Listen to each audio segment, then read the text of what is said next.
The rain fell softly over O'Hare International Airport, turning the tarmac into a mirror of blurred runway lights and distant terminal glow. It was just after 7 p.m., and Flight 218 sat at Gate C-14, its cabin half full with passengers settling. In for the overnight journey to San Diego, business travelers scrolled through emails. A family passed snacks down the row. Elderly couple held hands, whispering about their grandson's graduation. Everything was ordinary. Everything was calm, except for one detail. Seat 14A window, forward cabin remained empty, not blocked. Off. Not marked crew rest. Just vacant. The flight attendant double-checked the manifest. Fortina. No show, she murmured, clipping the seatbelt in place. No one thought much of it. Empty seats happened. But as the plane taxied toward the runway, something unusual occurred. A group of veterans, 3 men and 1 woman, all in their 60s. Wearing simple jackets with discreet service pins boarded late under a special courtesy from the airline. They took seats in rows 13 and 15, their movements quiet, their eyes scanning the cabin with a kind of reverence. When they passed 14A, they paused. Not dramatically, just long enough for the woman to touch the headrest gently, as if adjusting something invisible. The man beside her removed his cap. The others followed, and then, without a word, they turned and sat down. A passenger across the aisle frowned. You know someone who was supposed to be there? The veteran woman nodded, voice low. Yes, someone who never made it home. That was all she said. But in those words lay a story decades in the making, one of sacrifice, silence, and a promise kept across generations. Why?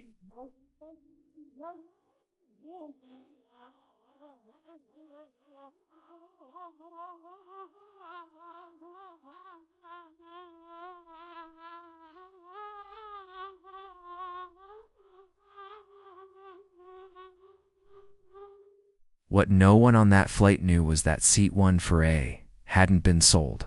It had been reserved. Not by an airline policy, but by a quiet agreement among those who remembered every year on this date on this flight. They saved one for a 4*** Captain Elena Ruiz, ***, call sign Comet, a pilot, who'd gone missing during a humanitarian airlift. Mission over the Pacific in 2003. Her C-130 never sent a distress call. No wreckage was ever found. But her last transmission, calm and clear, had been, **, tell my daughter I'll be home for her birthday. Save me a slice of cake. She never made it. But every year her daughter, now a woman in her 30s, flew this same route on this same date. Sitting in 15A right behind the empty seat, carrying a small box of birthday cake wrapped in tissue paper. Tonight, she wasn't on board. The seat remained. Because memory doesn't need a body. It only needs witnesses. As the plane lifted off into the rainy Chicago sky, the flight smoothed into cruising altitude over the Midwest. Outside, the clouds parted just enough to reveal a sliver of moon.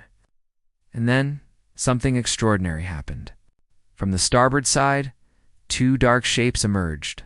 Low, slow, unmistakable. KC-2 135 Stratotankers, flying in wide silent formation. Not refueling, not on patrol, just accompanying. Passengers leaned toward the windows, murmurs rising. Are those Air Force jets? Why are they flying so close? The captain's voice came over the intercom, unusually solemn. Ladies and gentlemen, we're being granted an honorary escort by the U.S. Air Force in recognition of a fallen aviator whose final flight passed near this corridor. Please remain seated, and if you're able, join us in a moment of respect. For Captain Elena Ruiz, calls sign Comet, whose seat, 14A, flies empty in her honor. A hush fell over the cabin. The flight attendant, who'd earlier clipped the belt out of habit, now unclipped it slowly as if undoing a shroud. Placed a single white rose on the tray table. No announcement had been planned, no ceremony scheduled, but word had spread through veteran networks, through quiet phone calls, through the unspoken bond that connects those who serve. The KC-135s held position, their navigation lights blinking in rhythmic tribute. Oh. And then one by one, passengers began to understand. The man in one to be, a retired teacher, placed his hand over his heart. The young woman in 16F whispered to her child, "That empty seat is for a hero." The veterans in rows 13 and 15 simply sat with their eyes closed, as if listening to a voice only they could hear. Because they weren't just honoring a pilot. They were honoring a promise. Elena Ruiz hadn't died in combat. She'd vanished while delivering medical supplies to a typhoon-stricken island, flying through a storm no one else would risk. She'd taken the mission because she believed help shouldn't wait for perfect weather, and in doing so, she became part of the sky itself. Over the years, her story faded from headlines, but never from hearts. The Air Force never declared her deceased, only missing, presumed lost in service. And so her legacy lived in small acts. A scholarship in her name, a flight simulator donated to a high school in San Diego. And this, an empty seat on Flight 218, saved not by policy, but by love. As the plane crossed into Colorado airspace, the lead KC-135 dipped its wing once, twice, then climbed away, followed by its partner. The cabin remained silent long after they vanished. No one clapped, no one filmed. They simply sat with the weight of something sacred, the knowledge that some absences are louder than presence. The flight attendant returned to the front of the cabin, her eyes glistening. She didn't announce drink service. Instead, she knelt beside 14A and tied a small blue ribbon, the color of the Air Force, to the seatback pocket. Fluttered gently in the cabin airflow, like a flag at half-mast. A passenger nearby asked, "Did you know her?" "No," the attendant said softly. "But I know what she stood for, and that's enough." Hours passed. The Rockies gave way to desert. Stars burned cold and constant above the Mojave. And in seat 14A, the rose remained, the ribbon fluttered. And the empty space held more meaning than any occupied seat ever could. Because sometimes, the most powerful presence is the one you can't see, but feel in every quiet breath. Every lowered head, every heart that remembers. This wasn't just a flight. It was a vigil. And in the vast silence between Earth and Sky, Captain Elena Ruiz Comet was finally, quietly coming home. Be sure to subscribe to our channel, Skies of Destiny. As Flight 218 descended toward San Diego, the desert below glowed amber in the pre-dawn light. The Pacific glittering in the distance like scattered stars returned to Earth. Inside the cabin, the mood remained hushed, reverent, as if the passengers had collectively entered a sacred space. No one spoke loudly, no one laughed. Even the flight attendants moved with deliberate quiet, their usual efficiency softened by something deeper respect. The empty seat, 14A, sat like a silent altar, adorned now not just with a white rose and a blue ribbon, but with folded notes, a child's drawing of a smiling pilot with wings, and a single silver dog tag left anonymously on the tray table. No name was engraved on it, just the words, "Asterisk, always in the sky." The veterans in rows 13 and 15 had spent the night awake, not out of insomnia, but out of vigil. They'd taken turns watching over 14A, as if guarding a promise made long ago. Now, as the plane banked gently toward the coast, the woman among them, Colonel Marjorie Chen, Tai reached into her bag and pulled out a small, worn photograph. It showed 4 young pilots standing on a sun-drenched tarmac, arms around each other, flight suits unzipped, helmets tucked under arms. Elena Ruiz stood in the center, grinning, her call sign Comet stenciled above her left pocket. On the back, in faded ink, "Asterisk for the ones who fly when others wait." She passed it to the man beside her, who traced Elena's face with a trembling finger. "She was the best of us," he whispered. "Not because she was fearless. Because she believed help couldn't wait." When the wheels touched down at San Diego International, the usual bustle of arrival was absent. Passengers gathered their bags slowly, many glancing once more at 14A before stepping into the jet bridge. The flight attendant made a final pass through the cabin, collecting trash, but she left the rose, the ribbon, the notes. "Let them stay," she told her supervisor. "They belong here." Outside, the tarmac was quiet. But near the edge of the terminal, a small group waited. No media, no officials. It's just a handful of people in civilian clothes, some holding flowers, others standing with hands over their hearts.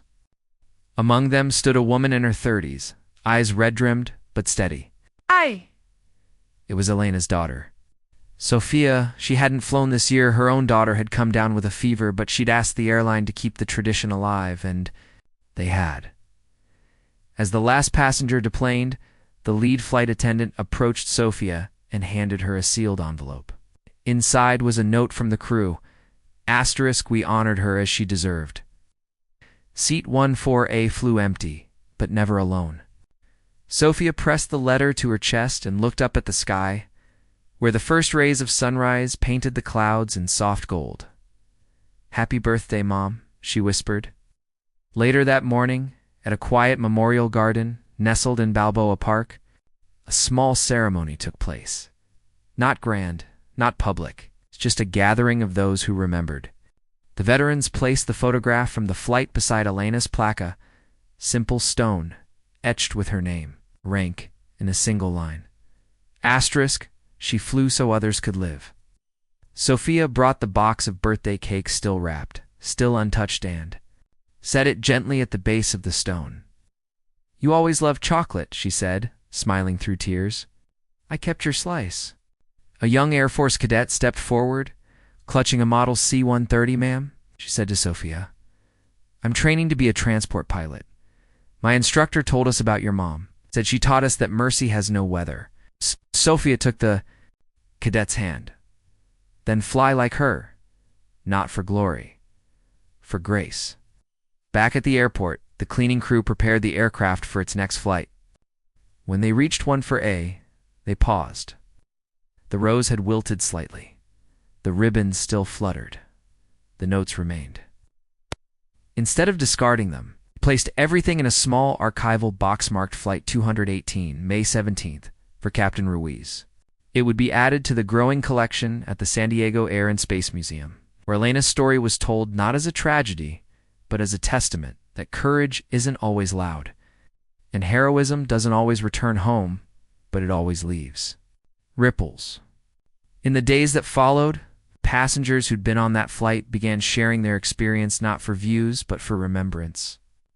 A teacher wrote a letter to her students about quiet sacrifice. A veteran posted a photo of the blue ribbon. On a private forum with the words *, some seats are empty, so our hearts stay full. And the airline, moved by the outpouring, quietly updated its internal manifest system every May 17th. On Flight 218, Seat 14A would remain unsold, forever reserved for Captain Elena Ruiz, call sign Comet, whose final mission wasn't recorded in logs, but in lives touched across decades. That evening, Sophia sat on her porch overlooking the ocean, her daughter asleep inside. She opened a shoebox filled with her mother's old letters, flight logs, and a single, faded birthday card never sent, but addressed to her in neat cursive. *, to my little star, save me a slice. Love, Mom. She traced the words, then looked up at the night sky, now alive with stars. And for the first time in years, she didn't feel loss. She felt connection, because Elena hadn't vanished. She'd become part of the sky itself, the steady hum of engines overhead, the quiet resolve of those who serve, the empty seat that speaks louder than any eulogy. Her legacy wasn't in medals or headlines. It was in the cadet who chose mercy, over caution, in the flight attendant who tied a ribbon, in the veteran who kept watch through the night. It was in the simple, enduring truth that some people never leave. They just change form. And so, the next time you board a flight and see an empty seat no one seems to claim, don't assume it's just an oversight. Pause. Look closer. Because sometimes the most honored passenger isn't the one you see, but the one you feel in the stillness, in the silence, in the sky that remembers every name it carries. Seat 14A was empty, but it was never vacant. It was held. And in that holding, a promise lived on, not of return, but of remembrance. And that, in the end, is the truest kind of homecoming. If you liked the video, be sure to like it. Be sure to write your opinion in the comments at the end of the video.